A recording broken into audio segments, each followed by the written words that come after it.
함께 나눌 하나님의 말씀은 신약성경 요한계시록 2장 1절로 7절까지 말씀입니다.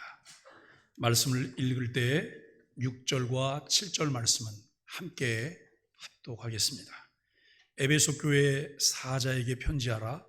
오른손에 있는 7뼈를 붙잡고 7 금촛대 사이를 거니시는 이가 이르시되, 내가 내 행위와 내 수고와 내 인내를 알고 또 악한 자들을 용납하지 아니한 것과 자칭 사도라 되 아닌 자들을 시험하여 그의 거짓된 것을 내가 드러낸 것과 또 내가 참고 내 이름을 위하여 견디고 게으르지 아니한 것을 아노라. 그러나 너를 책망할 것이 있나니 너의 처음 사랑을 버렸느니라. 그러므로 어디서 떨어졌는지를 생각하고 회개하여 처음 행위를 가지라. 만일 그리하지 아니하고 회개하지 아니하면 내가 네게 가서 내 촛대를 그 자리에서 옮기리라. 오직 내게 이것이 있으니 내가 니골라당의 행위를 미워하는도다. 나도 이것을 미워하노라. 귀 있는 자는 성령이 교회들이 하시는 말씀을 들을지어다. 이기는 그에게는 내가 하나님의 낙원에 있는 생명나무의 열매를 주어 먹게 하리라. 아멘.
감사합니다. 오늘 우리는 요한계시록 2장 1절로 7절까지 말씀을 본문으로 말씀을 읽었습니다. 에베소 교회라고 하는 주제로 말씀을 나누려고 합니다. 말씀을 나누기 전에 우리 양쪽 옆에 계신 분들 또 눈동자를 좀 쳐다보시면서 함께 지은평 인사를 나누도록 하겠습니다. 여호와께서 너를 지켜주시기를 원합니다. 여호와께서 내게 은혜 베푸시기를 원합니다. 여호와께서 내게 평강 주시기를 원합니다. 좀 여유가 있으시면 반대쪽으로 돌아보시고 뒤도 좀 쳐다보시면서 그렇게 진심으로 여러분들이 그렇게 인사하실 수 있게 되기를 바랍니다.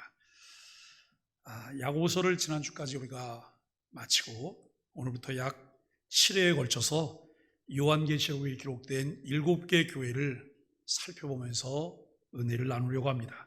그 후에 에베소서 전체를 묵상하면서 교회에 대한 이야기를 계속 묵상하고 나눌 계획입니다. 하나님께서 요한계시록을 주신 것은 읽는 자들과 듣는 자들이 예수 그리스도의 계시로서 반드시 속히 될 일을 그 종들에게 보이시려는 것이다 라고 말씀합니다. 그리고 지켜 실천하는 복이 있는 그리스도인으로 살게 하시려는 것이 하나님의 계획입니다. 요한계시록은 마지막 시대를 살아가게 될 교회가 교회로서 가져야 할 사명과 그리스도인이 그리스도인으로 가져야 할 믿음의 자세에 대하여 우리에게 잘 가르쳐주고 있습니다. 요즘 세간에 가장 핫한 뉴스가 두 가지가 있어요. 그것이 무엇인가요? 내가 신이다, 신이 버린 사람들, 이게 첫 번째고요. 두 번째는 더 글로리 학폭 문제예요. 참 그 핫한 뉴스를 보면서 세상에서 가장 쉬운 사기가 무슨 사기인지 아세요? 가장 쉬운 사기가 종교 사기예요. 그렇기 때문에 우리가 종교인으로, 기독교인으로 정신 바짝 차리고 눈 똑바로 뜨지 않으면 사기를 당하게 돼요. 왜냐하면 내가 모르는 영적 세계라고 하는 것 때문에 무작정 끌려가서는 안 된다는 거예요. 그래서 신앙생활을 덮어놓고 하시면 안 되고 열어놓고 분별 있게 신앙생활을 하셔야 돼요. 이게 정말 진짠가 가짠가 두들기셔야 돼요. 요한계시록에 가짜가 제일 많은 거 아시죠? 정명석이가 그렇게 얘기하잖아요. 하나님 안 보이세요? 저를 보세요. 자기가 하나님이라고 하는 거예요. 그 다음에 내가 메시아라고. 근데 여러분 그 말에 다 속아 넘어가잖아요. 더 기가 막힌 것은 그렇게 속아 넘어가서 이게 가짜라는 걸 아는 사람이 결국 다른 사람을 찾아다가 그 사람에게 다른 여자들을 또 이렇게 제공하는 이 일들을 계속하고, 인간이 이렇게 악한 겁니다. 내가 악한 일에 빠졌으면 거기서 돌아서야 되잖아요. 내가 빠졌으면 다른 사람은 절대 그 일에 빠지지 않게 해야 되잖아요. 그럼에도 불구하고 자기가 살기 위해서 멀쩡하게 다른 사람을 다 속이는 그 일을 하고 있다는 거예요. 오늘 우리가 소아시아 7교회를 향해서 주시는 이 말씀을 보면서 우리들의 교회와, 여러분 교회는 이 건물이 아닌 거 아시죠?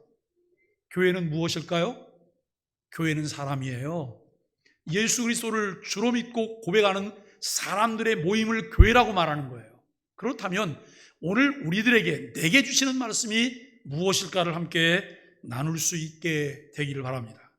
이 요한계시록을 통해서 우리는 소아시아 교회에 있었던 7교회의 믿음의 형편을 살펴봄으로써 그 당시의 교회와 오늘을 살아가는 우리 모두에게 주시는 메시지를 읽고 듣고 그 가운데 기록한 것을 지켜 행하는 복이 있는 교회와 지체들이 되기를 바랍니다. 7교회에게 편지한다는 말씀 때문에 단순한 서신으로 보기도 하지만 7개의 설교의 예언 신탁이라 이렇게 우리가 말하기도 해요. 이 예언 신탁이라고 하는 말은 영감 있는 선지자가 현재 하나님의 백성들이 직면한 특정한 상황을 해결하기 위하여 전달한 메시지라고 하는 말씀이죠. 요한계시록은 사도 요한이 반모라는 섬에 유배를 당한 뒤 그곳에서 하나님의 계시를 받아 기록한 책입니다. 아마도 그때는 AD 81년에서 96년, 주 81년에서 96년 사이라고 이야기를 하는데, 왜냐하면 이때가 로마의 아주 똑똑한 10대 황제 중에 한 사람인 이 도미티안 황제가 다스릴 때입니다. 많은 그리스도인들이 핍박을 당하고 순교를 당하는 그런 때였기 때문입니다. 요한은 왜 반모섬에 유배를 갔을까요? 그 이유를 요한계시록 1장 9절에서 발견하게 되는데, 여러분, 그것은 하나님의 말씀과 예수의 증거를 인하여 그가 붙잡혔다라고 말을 해요. 하나님의 말씀과 예수를 증거하는 일 때문에 왜 이 사도 요한이 유배까지 가야 됐을까? 예수 그리스도를 향한 복음의 마지막 증인으로서 그가 자신의 생명을 아끼지 아니하고 예수는 만민의 구주가 되심을 증거하였기 때문에 지금 이제 로마 사람으로부터 붙잡혀서 이 섬에서 고난을 당하고 있다라고 하는 거예요. 배경을 조금 우리가 이해를 해볼 필요가 있는데요, 사도 요한은 지금 로마 제국에서 신으로 숭배하고 있는 황제 숭배를 거부하고 있는 거예요. 여러분, 북한에 신이 있을까요? 북한에 신이 있어요. 그 신이 누구신지 아세요? 김일성이라고, 김정일이라고, 김정은이라고. 그들이 신이에요. 그들을 숭배해야 되는 거예요. 제가 연길에서 북한 사람을 만났잖아요. 아침에 이제 아침 식사를 하고 호텔 로비에서 커피를 마시고 있는데 누가 와서 인사를 해요. 인사를 하는데 제 느낌에 조선족이 뭘 좀 얻으러 왔나 보다. 뭐 표시가 안 나잖아요. 겉으로는 뭐 허름한 거는 비슷하니까. 그래서 제가 이렇게 쳐다봤어요. 그리고 왜 그러냐고 물어봤어요. 그랬더니 할 말이 이시오 그래요. 무슨 말입니까? 하고 제가 물어봤죠. 그랬더니 자기는 북에서 왔다는 거예요. 북에서 왔는데 지금 뭐가 좀 필요하다고. 제가 이렇게 말했죠. 주겠다고. 그런데 내 얘기를 듣고 난 다음에 그 다음에 받으라고. 그래서 제가 거기서 나왔어요. 거기서 나와서 그 연길에 있는 시장통을 이렇게 돌면서 함께 이야기를 나눴어요. 쭉 복음에 관해서 다 이야기했어요. 그랬더니 이분이 뭐라고 얘기를 하냐면, 어버이 수령을 섬기듯이 하면 되가시오? 이렇게 얘기하는 거예요. 믿가시오 그러면서 어버이 수령을 섬기듯이 하면 되가시오? 라고 얘기를 해요. 제가 그럽니다. 그렇습니다. 제가 그렇게 얘기를 했죠. 왜냐하면 그들은 어버이 수령을 섬긴다고 하는 것은 우리가 하나님을 섬기는 것보다 더 극진해요. 근데 그분이 했던 이야기가 충격이에요. 어머니가 붙잡혀 가셨대요. 왜냐하면 자기가 신고를 해서. 어머니가 집에 걸려있는 이 김일성 초상화를 닦다가 이걸 떨어뜨려서 깨트린 거예요. 그런데 이 아들이 어머니를 신고했어요. 왜냐하면 하나님을 떨어뜨렸잖아요. 신을 떨어뜨리고 곤두박질 치게 했거든요. 그래서 신고를 해서 어머니가 붙잡혀가서 고초를 당했던 그런 이야기를 해요. 우리가 여러분, 로마 황제가 다스리고 있는 이 시대가 로마 황제 외에는 다른 신을 용납하지 않던 그런 때죠. 그래서 황제 숭배를 거부하고 하나님과 예수 그리스도만이 경배를 받으셔야 할 뿐이라고 선포하다가 잡혀서 이곳에서 감옥살이를 하고 있습니다. 그가 붙잡혀 있던 섬인 반모라고 하는 곳은 거칠고 황량한 바위투성의 섬으로서 로마를 대적한 정치범들이 잡혀서 감옥살이를 시키던 곳으로 유명한 곳입니다. 그런데 그가 그 어려운 환경 속에서도 얼마나 하나님을 향한 간절한 마음을 가지고 있었던지 하나님께서 그에게 환상 중에 계시하사 그에게 마지막 때 되어질 일들을 보여주시고는 기록하게 하셨습니다. 이 엄청난 하나님의 비밀이 담긴 이 편지 혹은 예언 신탁을 받아볼 사람들은 바로 소아시아에 있는 7교회에 있는 모든 그리스도인들입니다. 이것은 소아시아에 있는 7교회만 보라는 것이 아니고 오늘날 모든 교회를 대표하는 것으로서 7교회를 말씀하고 있는 것이죠. 그 가운데 오늘은 첫 번째로 에베소 교회로 보내는 편지를 살펴보고자 해요. 이 에베소 교회에 관한 기록은 사도행전 19장에 아주 자세하게 기록이 되어 있습니다. 에베소라는 말은 바람직한 욕망 또는 소망이라고 하는 뜻을 가지고 있습니다. 이 이름만 살펴보면 에베소는 참으로 건강한 도시고 소망이 있는 도시인 것 같아요. 이 도시는 지중해 연안의 위치에 있어서 매우 중요한 항구 도시로서 당시 소아시아 지역의 정치와 경제 그리고 문화의 중심지였습니다. 종교적으로는 다산과 풍요를 상징하는 아뎀이라고 하는 여신을 숭배하는 이방 종교의 중심지였습니다. 이 아뎀이라고 하는 말은 달의 여신이라는 다이아나라는 이름과 같은 의미로 사용되었는데요. 아데미 신을 보면 다른 신과는 다른 게 있어요. 뭐가 다르냐면 얼굴과 이 몸의 형체는 똑같아요. 그런데 이 신이 이 풍요의 신이거든요. 다산과 풍요의 신. 그러니까 다산과 풍요를 상징적으로 드러내는 것이 뭐냐면 이 배부터 여기 위에까지 다 유방을 다 붙여놨어요. 가득 찬 거예요. 이것이 상징적인 이 여신의 특징입니다. 그런데 에베소에 있던 이 아뎀이라고 하는 여신이 세워진 신전의 크기가 얼마냐면 이 길이가 68m, 넓이가 130m. 이러면 68m, 130m 이거 잘 감이 안 오잖아요. 여러분 국제 규격의 축구장의 규격이 얼마인지 아세요? 68m에 105m예요. 그러니까 축구장 크기보다 국제 규격의 축구장 크기보다 더 큰 신전을 세웠고 그리고 20m의 대리석 기둥이 127개 정도쯤 되는 거예요. 근데 여기 가보면 그냥 대리석 기둥이 그냥 이런 기둥이 아니에요. 아름으로 이렇게 안아야 되는. 필라델비아 교회 기둥도 여러분 제가 혼자 이렇게 앉지 못하고 돌아가면서 2번, 3번을 해야지 되는 그런 정도의 굵은 기둥들을 세웠어요. 이런 정도로 화려하고 규모가 있는 그런 신전입니다. 그곳에서 수천 명의 남녀 사제들이 제단을 섬겼고 그 섬김의 제사가 끝이 나면 그것은 엄청난 타락의 장소가 되었다고 합니다. 뿐만 아니라 이 에베소 지역은 AD 29년 로마의 티베리우스 황제 이후에 로마의 지도자인 황제를 신으로 경배하기 위한 신전이 세워질 정도였다고 하니 이 도시의 규모와 숭배가 어떠했는지를 살펴볼 수 있는 거예요. 이 에베소가 특별히 로마 정부로부터 혜택을 받은 도시인데요. 왜 그러냐면 군인이 주둔하지 않았어요. 군인이 주둔하지 않는 자율 도시였다고 하는 거예요. 정말 에베소라고 하는 지역은 종교적으로 그리고 정치적으로 경제적으로 매우 부패하고 난잡한 곳이었습니다. 이런 곳에 바울 사도가 3차 전도 여행을 하면서 복음을 전파하고 교회를 개척하게 되었습니다.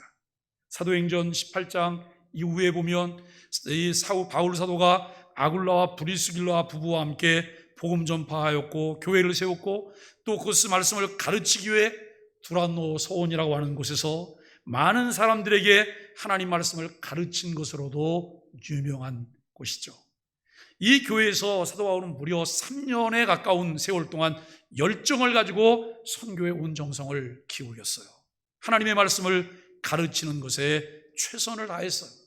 이런 최선을 다한 섬김이 있었기에 그가 선교 여행의 사역을 마치고 예루살렘으로 돌아갈 때 밀라도에서 에베소 교회 장로들을 초청합니다.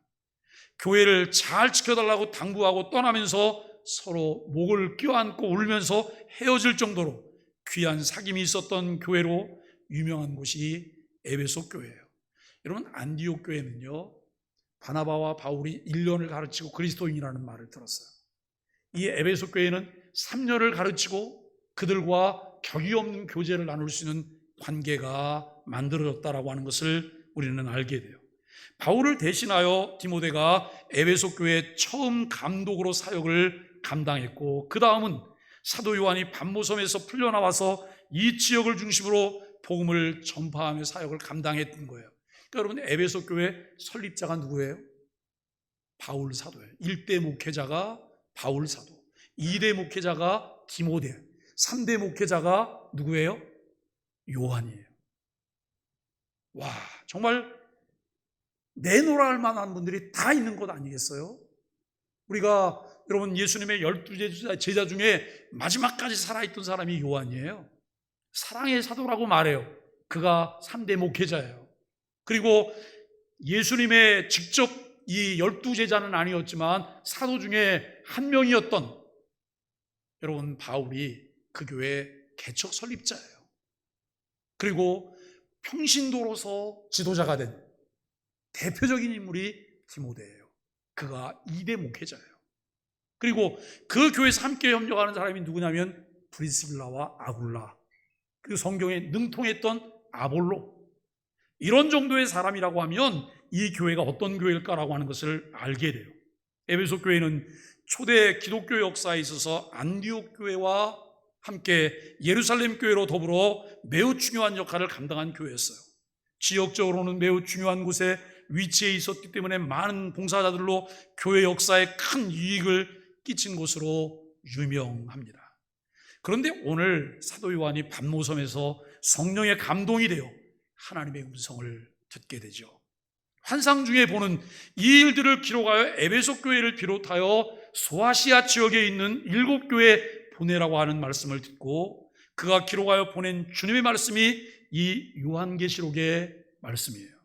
그가 에베소 교회에 편지하면서 자신에게 이 편지를 기록하여 보내라고 하는 말씀하신 분이 7촛대 사이에 인자 같은 이가 발에 끌리는 옷을 입고 가슴에는 띠를 띠고 양털같이 흰 머리털과 불꽃 같은 눈을 가지셨다라고 말을 해요.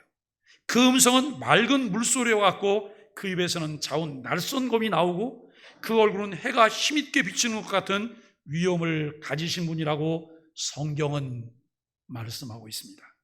오늘도 살아계셔서 교회에게 대하여 말씀하시는 이제 우리 주님 예수 그리스도, 그분은 정말 대단한 위엄과 권세를 가지신 분이 아닐 수 없습니다. 그분이 입으신 옷, 끌리는 옷과 가슴의 띠, 이것은 구약시대의 대제사장들이 입었던 복장인 에봇을 말해요. 곧 그분은 우리 죄인들을 위한 영원한 대제사장의 사역을 감당하고 있음을 의미하고 있습니다. 또 불꽃 같은 눈과 맑은 물소리 같은 음성은 세상의 모든 것을 꿰뚫어 보시는 정확한 판단력의 눈과 세상 어느 것에도 오염되지 않은 맑고 청아한 음성으로 하나님의 위엄과 높으신 권세를 의미하고 있어요. 그러므로 사도 요한은 그분의 모습을 설명함으로 하늘의 모든 것을 가지신 분으로 영광과 존귀를 갖고 계시는 분임을 다시 한번 우리에게 소개하고 있습니다. 오늘 보면 2장 1절에서는 오른손에 7뼈를 붙잡고 7 금촛대 사이를 다니시는 분이라고 강조하시는 것은 예수님은 세상 모든 교회의 주권자라고 하는 것을 설명하고 있습니다. 여러분, 주님이 주권자가 아니시면 교회는 허수아비인 거예요. 교회는 아무짝에도 쓸모없는 곳이 교회인 거예요. 오늘도 교회는 예수 그리스도가 주권자입니다. 손에 7뼈를 잡으시고라고 하는 것은 주님의 이름으로 지상에 세워진 모든 교회를 돌보시고 또는 지키신다고 하는 그런 의미로 말씀하고 있습니다. 또 그 속에서 다니시는 분이라고 하는 것은 오늘도 살아계셔서 교회의 모든 것뿐만 아니라 세상의 모든 것까지도 다 주관하시는 분이라고 하는 표현입니다. 이 지상에 있는 교회는 예수 그리스도의 핏값으로 사신 거룩한 교회이기에 그분의 돌봄과 그분의 임재 속에 있을 때만이 교회가 교회로서의 사명을 다 감당할 수가 있습니다. 그런 권세를 가지신 분이 에베소 교회를 칭찬하시는데 내가 내 행위와 수고와 인내를 알고 악한 자들을 용납하지 아니한 것과 자칭 사도라 하되 아닌 자들을 시험하여 그 거짓된 것을 내가 드러낸 것과 또 내가 참고 내 이름을 위하여 견디고 게으르지 아니한 것을 아노라라고 말. 정말 극찬이에요. 이렇게 놀라운 칭찬이 어떻게 있을까? 그런데 이 칭찬이 괜히 나온 게 아니에요. 이 교회가 바울과 디모데와 요한을 통해 하나님의 말씀을 제대로 가르침 받았던 교회예요. 그 말씀들이 그들의 삶 가운데 그들의 그 가슴 속에 깊숙이 스며들었기 때문에 이들은 정통 교리를 가지고 신앙을 지켜낼 수 있었던 거예요. 우리가 이런 부분을 보면서 우리가 어떻게 신앙생활할까? 여러분, 하나님 너 까불지 마 죽어, 이렇게 말을 하는 목사님이 있었어요. 지금은 목사도 아니지만. 그런데 많은 사람들이 아멘해. 왜 아멘하죠? 분별력이 없기 때문에 그래요. 그런데 여러분, 요즘 또 다른 말을 하는 목사님이 또 있더라고요. 근데 그분은 유명한 부흥 강사예요. 우리가 여러분 말씀을 들을 때 잘 분별하셔야 돼요. 성경을 말하는지, 성경이 아닌 자기 생각을 말하고 있는지, 그리고 성경과는 관계없이 넘어가서 뭔가 이상한 이야기를 하고 있는지, 이것을 분별하지 않으면 그리스도인다운 삶을 기대할 수가 없는 거예요. 에베소 교회가 하나님 앞에서 예수 그리스도를 향한 믿음을 어떻게 간직하였는지를 주님이 알고 계시다는 거예요. 오늘 주님께서는 에베소 교회를 향하여 말씀하시기를 행위와 수고, 인내를 안다고 했습니다.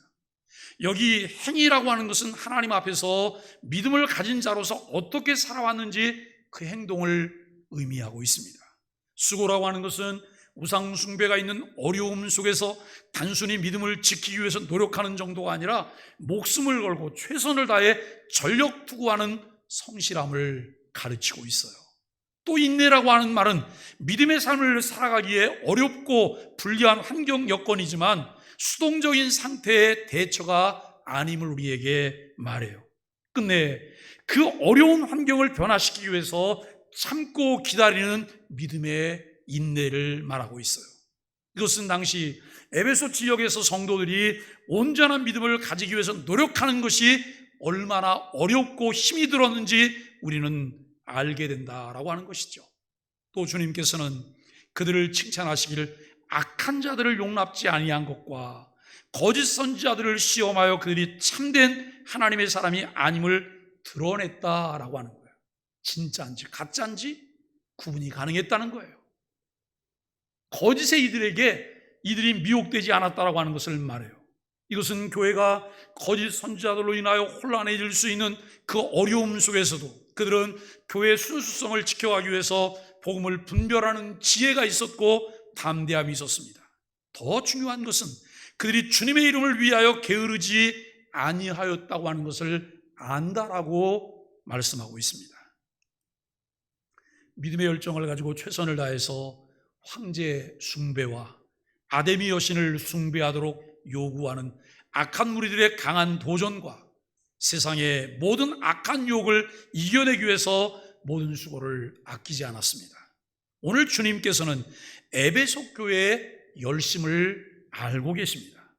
그들이 믿음 생활에 게으르지 아니함을 알고 계십니다. 그런데 주님께서 에베소 교회를 향하여 책망할 것이 있다는 거예요.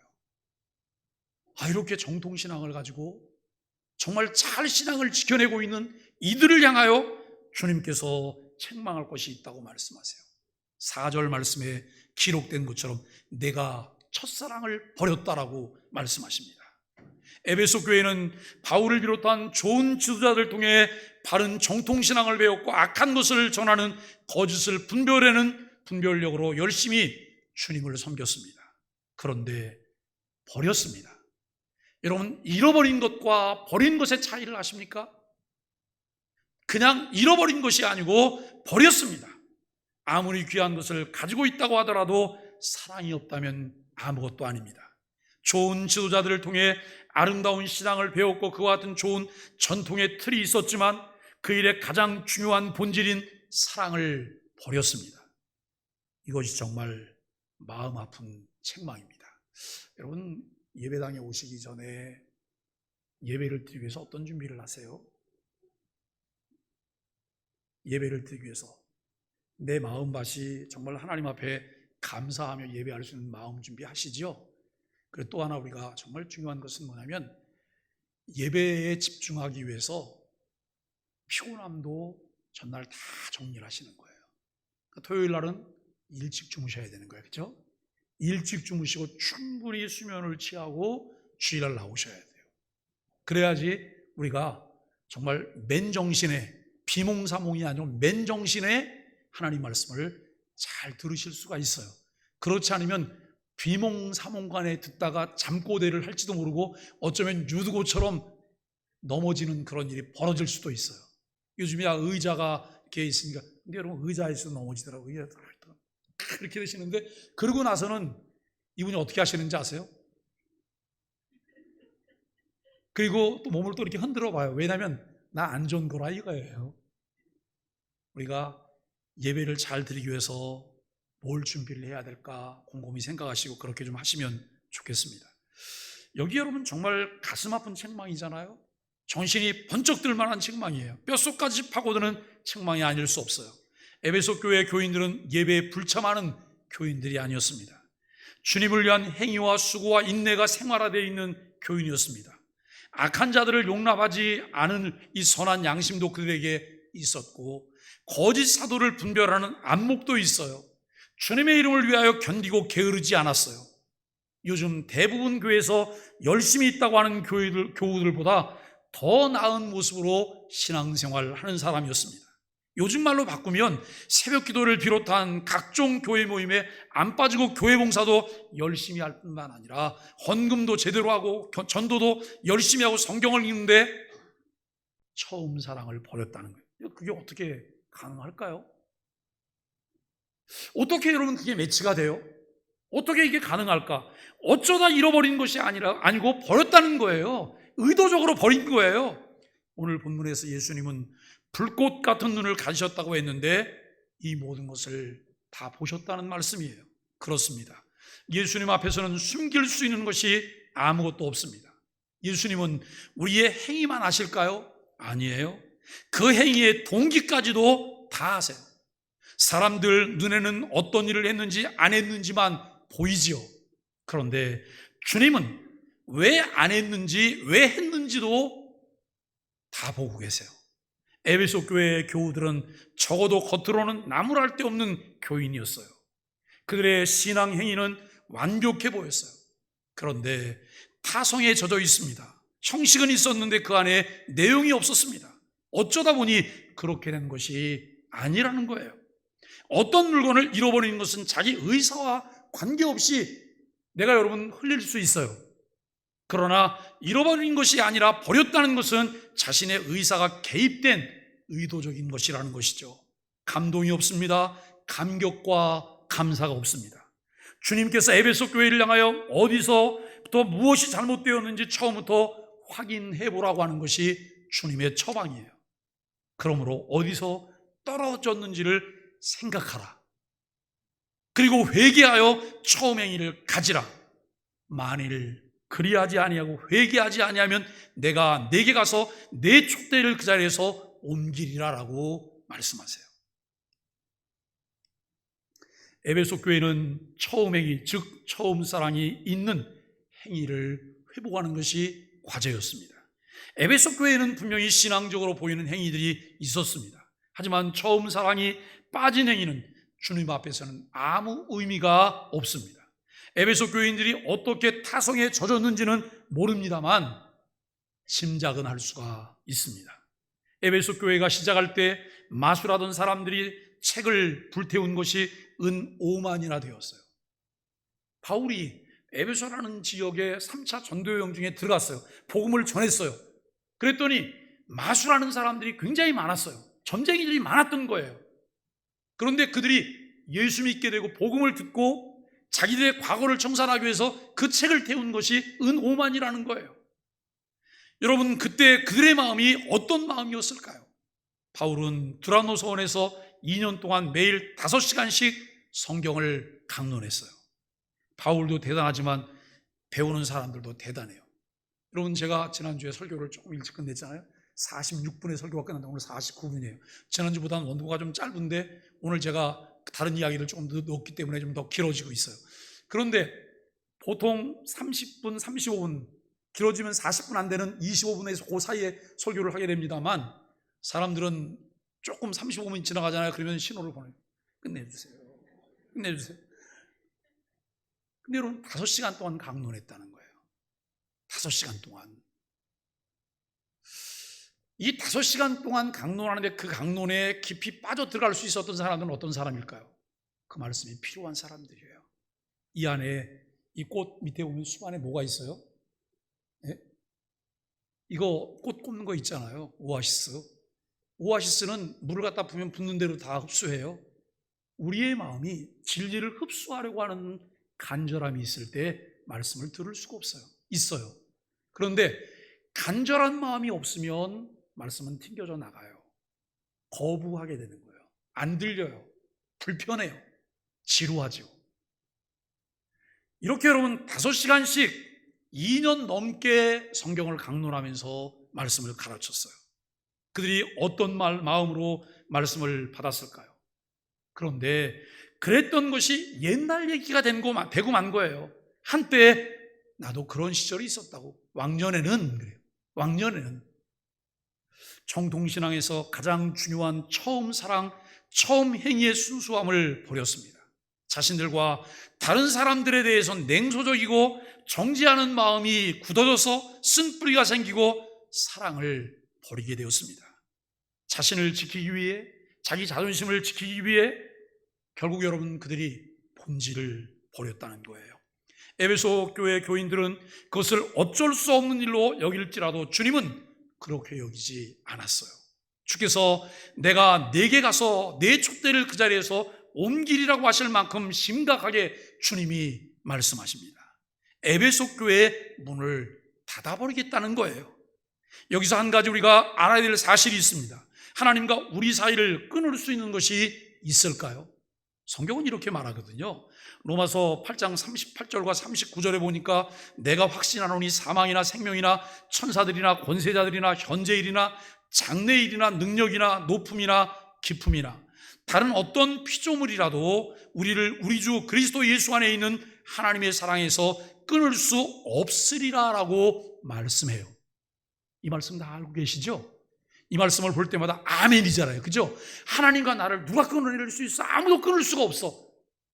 그런데 주님께서 촛대를 옮기겠다는 거예요. 문을 닫아버리시겠다고 말씀하세요. 그렇다면 촛대를 옮긴다고 하는 말씀의 의미가 무엇일까요? 문을 닫겠다고 하는 말씀인데요. 여러분, 예수님은 산상수훈을 통해 이렇게 말씀하세요. 너희는 세상의 소금이라. 너희는 세상의 빛이라 그래요. 그죠? 근데 여러분, 그 너희 속에 우리도 포함되는 건가요? 어떻게 생각하세요? 목사님, 저거는 아무런 관계가 없어요. 네? 그럼 그 너희는 누구예요? 예수 그리스도를 주로 믿는 그 당시에 1차 독자는 여러분 예수님과 함께 산내에 모여서 말씀을 들으려고 했던 무리들이 1차 독자들이에요. 예수 그리스도를 믿게 된 사람들, 그들이 소금이라는 거예요. 빛이라는 거예요. 2차 독자는 우리들이잖아요. 우리가 예수 그리스도를 주로 믿고 고백하니까 우리는 당연히 소금이고 빛이에요. 그런데 소금이 만일 그 맛을 잃으면 밖에 버려지게 되는 거예요. 사람들이 밟고 다녀요. 이게 흙인지 소금인지 구분할 길도 없고 그냥 누가 소금을 버렸네 그냥 그러면서 그냥 밟고 지나가는 거예요. 여러분, 이 말의 의미는 무엇일까요? 교회가 처음 사랑을 버리면 그것은 본질을 버리는 행위예요. 교회로서의 역할을 하지 않으면 사람들에게 수치와 조롱거리가 된다는 거예요. 사랑하는 소망의 가족 여러분, 이제 에베소 교회가 생각하고 회개하고 처음 행위를 가져야 합니다. 이제 에베소 교회가 응답할 차례입니다. 에베소 교회만 응답하면 안 됩니다. 서머나, 버가모, 두아디라, 사대, 필라델비아, 라오디게아, 이 7교회가 다 응답해야 합니다. 이 예언 신탁인 이 서신이 에베소 교회만 전달하는 내용이 아니기 때문에 소아시아를 대표하는 교회들이 다 응답해야 합니다. 그리고 그 교회의 신앙 고백을 계승하고 그리스도를 머리로 하는 모든 교회, 그 중에 우리 소망의 교회도 무엇을 내어놓아야 돼요? 대답을 내놔야 돼요. 대답을 내놔야 돼요. 예수 그리스도를 주로 제대로 믿고 고백하는 하나님의 자녀로 우리가 살게 되었었다면 그 그리스도를 통해서 내게 흘러온 그 사랑에 대해서 내가 어떻게 알고 어떻게 실천하고 어떻게 순종하고 살아가고 있는지 우리는 대답을 내어놓아야 돼요. 예수님, 저도 왕년에는 여러분, 왕년에 얘기하지 마세요. 우리 집에 가면 금송아지가 좀 있고, 이거 허세 많은 사람들이 하는 얘기 아니에요? 지금은 어떠냐는 거예요. 지금은 어떤지. 에베소 교회 교인들이 예수님을 주님으로 고백했던 것처럼 우리도 예수님을 주님으로 고백하기 때문에 이 대답을 내어놓아야 돼요. 그들이 믿는 예수님과 우리가 믿는 예수님은 같은 분입니다. 요한계시록은 촛대가 옮겨지지 않은 사람들만 읽을 자격이 있다는 거예요. 여러분, 그 사실을 인정하세요? 내가 주님을 믿고 고백하기 때문에 주님께서 내게 주셨던 그 처음 사랑과 그 은혜를 내가 간직하고 그것을 실천하는 사람이기 때문에 나는 요한계시록을 읽을 자격이 있는 사람인 거예요. 그리고 그들이 이 예언의 말씀을 읽는 것과 듣는 것과 그 가운데 기록한 것을 지키는 자들이 복이 있나니 때가 가까움이라 라고 하는 말씀을 따르는 사람들인 것이죠. 우리는 내가 처음 받은 사랑이 어디에 있는지, 우리의 삶 속에 그 사랑이 살아서 숨쉬며 함께 여전히 나누고 있는지를 살피며 처음 사랑과 그 행위로 주님을 사랑하고 교회를 사랑으로 세워갈 수 있는 은혜가 있게 되기를 예수 그리스도의 이름으로 간절히 축복합니다.